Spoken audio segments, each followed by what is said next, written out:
ಕಾಸ್ of ಇನ್ನೊಂದು into cos of ಮತ್ತೊಂದು minus sine of ಅದೇನೇ ಮತ್ತು ಇಂಟು ಸೈನ್ ಆಫ್ ಈ ಎಕ್ಸ್ಪ್ರೆಷನ್ನೇ. ಯಾವ ಪ್ಯಾಟರ್ನ್ ನೋಡ್ತಿದ್ದೀರಾ ಇಲ್ಲಿ ನೋಡಿ ಅಲ್ವಾ, ಕಾಸಿನ ಫಾರ್ಮುಲಾ ನೋಡ್ತಾ ಇದ್ದೀವಿ. ಅಲ್ಲಿ ಮೈನಸ್ ಇದೆ, ಹಾಗಾಗಿ ಇದು ಕಾಸ್ ಆಫ್ ಎ ಪ್ಲಸ್ ಬಿ ಆಗುತ್ತೆ ಅಲ್ವಾ. ಸೊ ಮೊದಲನೇದಾಗಿ ನಾನು ಆನ್ಸರ್ ಎಲ್ ಎಚ್ ಎಸ್ ತೊಗೊತಾ ಇದ್ದೀನಿ. ಎಲ್ ಎಚ್ ಎಸ್ ಎಕ್ಸ್ಪ್ರೆಷನ್ ಬರ್ಕೊಬೇಕು. ಕಾಸ್ ಆಫ್ ನಾನು ಬರೆಯೋದಕ್ಕೆ ಹೋಗಲ್ಲ ಅದು. ಹಾಂ,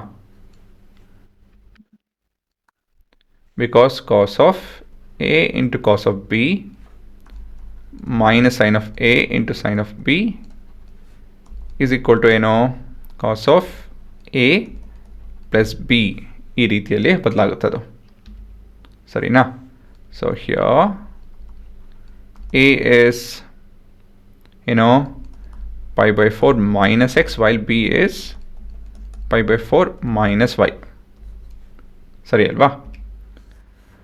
ಸೊ ಇವಾಗ cos of pi by 4 a plus B ಅಲ್ವಾ, minus X plus pi by 4 minus Y.